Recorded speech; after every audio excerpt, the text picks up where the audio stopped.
Welcome to our channel. Today we how to update Google Analytics 4 tracking for SEO reporting step by step clearly. First, log in to your Google Analytics account. Select the property you want to update. In the left sidebar, click on Admin. Under the Property column, choose Data Streams.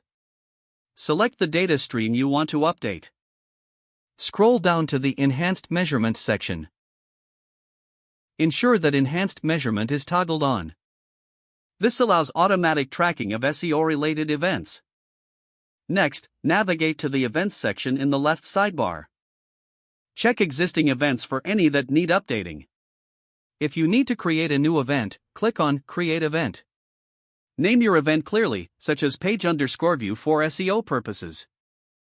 Set the appropriate parameters for the event. Click Create to finalize your new event. Next, head over to Conversions in the left sidebar. Add any important events as conversions that you want to report on. To do this, click the New Conversion Event button. Enter the exact name of the event you just created. Review your settings to ensure accuracy.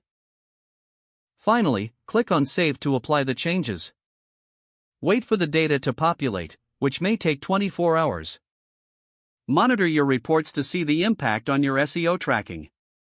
This step-by-step approach will enhance your SEO reporting in Google Analytics 4. If the page does not load, refresh the browser or try again in a private or incognito window. Make sure you are using the correct email address, then retype it carefully to avoid small typos.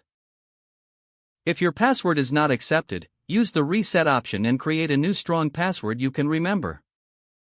Check your spam folder for verification or security emails, then complete any requested confirmation steps. Enable two-factor authentication if available to improve account security and reduce unauthorized access risk. After signing in, review your profile details so your contact information and settings are accurate and current. If you see an error message, note it down and try again after restarting your device and internet connection. Log out when you finish, especially on shared devices, to keep your account and payment information secure. Don't forget to like this video and subscribe to our channel for more step-by-step tech guides.